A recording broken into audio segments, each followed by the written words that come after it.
Bwana Yesu asifiwe sana. Jina la Bwana libarikiwe sana. I have a message for you. Ninayo message hapa ambayo ningetamani niweze kushare na ninyi ambao ni rafiki zangu na ndugu zangu kutoka pale Kenya. Hii message inaenda direct to Kenyan people, kwa wale ambao ni youth wa Kenya ama wale ambao wanajiita Gen Z wa Kenya. Mimi ni mtumishi wa Mungu na ni mchungaji kutoka madhabahu ya Sauti ya Shangwe Gospel Ministry, na ni mzaliwa wa Kenya, Kakamega, ila kwa sasa nipo Tanzania. Kitu ambacho kimenileta hapa ili niweze kukizungumzia na ili niweze kukiweka wazi. Sifuna to be a president is not easy.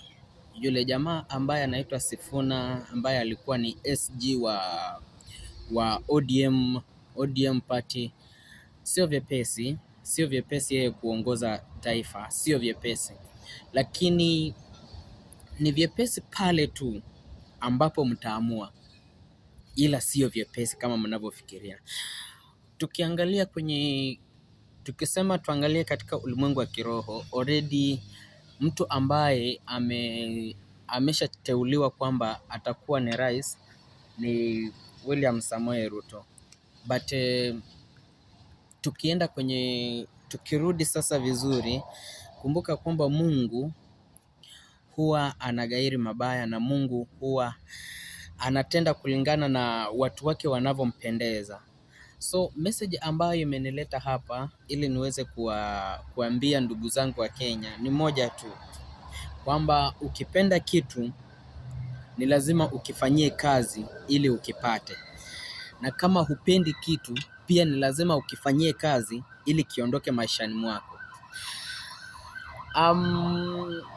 Wachungaji wengi sana hawawaambii. Siku moja nilizungumza hapa, nadhani hii clip ipo hapo mtandaoni, nilisema kwamba unabii unapotoka lazima uwe na suluhisho la huo unabii. So watu wengi sana wanawaambia kwamba Sifuna can be a president, hawezi akawa rais, lakini hawajawapa njia ya kumfanya yeye aweze kuongoza taifa la Kenya. Hawajawapa njia. But I as a pastor, in other way I can prophesy. So let me tell you the truth. Ni kweli hatakuwa rais wa taifa la Kenya, lakini kuna njia ambayo ninyi mnaompenda mnaweza mkaitumia na mkamfanya akaongoza taifa la Kenya.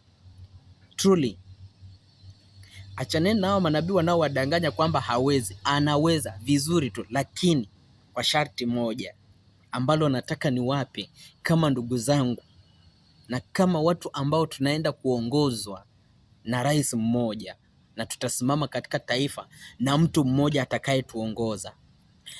Ipo njia moja tu ambayo mnaweza mkatumia. Ni kweli mnapenda sana, mnatamani uhuru uwepo katika taifa, mnatamani amani irejee katika taifa, na mmemchagua ninyi rais wenu mnayemtaka awamu ya 6 ambaye ni Edwin Watenya Sifuna. So kumchagua ninyi sio shida. Je, Mungu amependa ama Mungu hajapenda? Kwa njia nyingine tunasema kwamba Mungu ameshateua mtu ambaye atasimama pale kama rais na atasimama kama awamu yake ya 2 tena, lakini njia ya kumfanya ama njia pekee ya kumfanya Edwin Sifuna awe rais wa taifa la Kenya hii hapa ni kumtolea sadaka yule jamaa.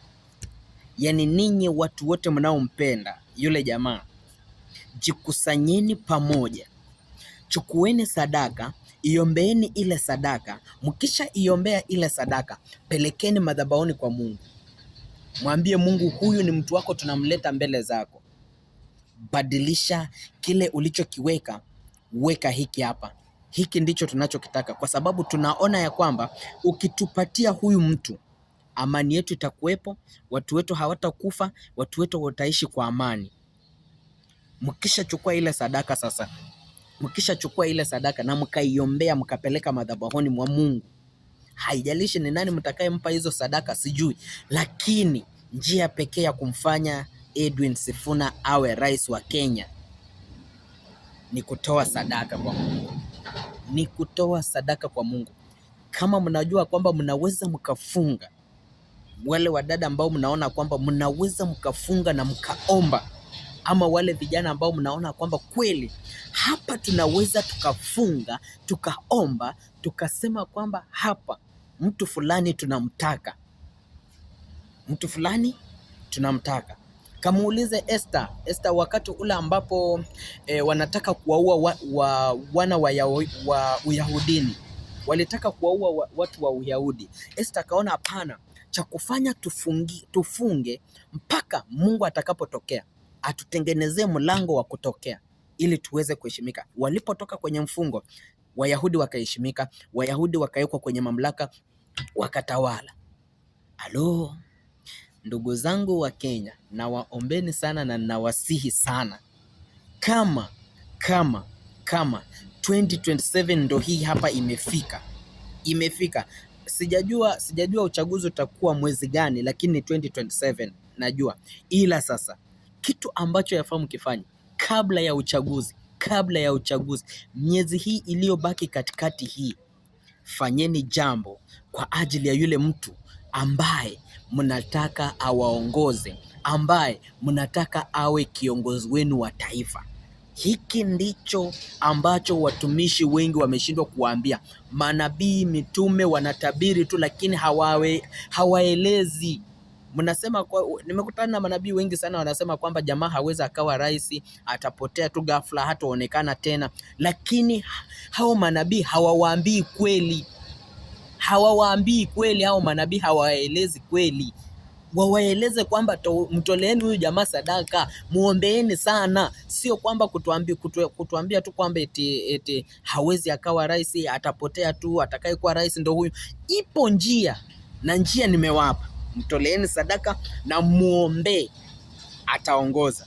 Lakini msipofanya hivyo, mnawafuata manabii hawa wanaowaambia vitu alafu hawawaelekezi njia ya kufata, mtafeli pakubwa sana. Ni kweli pia mimi najua kwamba yule jamaa ndo atarudia kuwa rais tena, lakini njia ipo ya kumtoa kwenye kiti cha urais na tukaweka yule ambaye tunamtaka. Njia hiyo ni kumuombea na kumtolea sadaka, kufunga sana na kufanya mpaka atakapoongoza taifa la Kenya, yule mnayemtaka Edwin Watenya Sifuna. Ni Mluya mwenzangu, ni kabila langu, nampenda pia mimi, na napenda kila mtu wa Kenya. Kila anayeongoza mimi nampenda tu, lakini tunayemtaka ama ambao watu wanamtaka, mfanyieni kitu ili Mungu ajua kwamba hawa watu ni kweli wapo tayari na huyu mtu wanayemtaka. Nawapenda sana na Mungu wa mbinguni awabariki.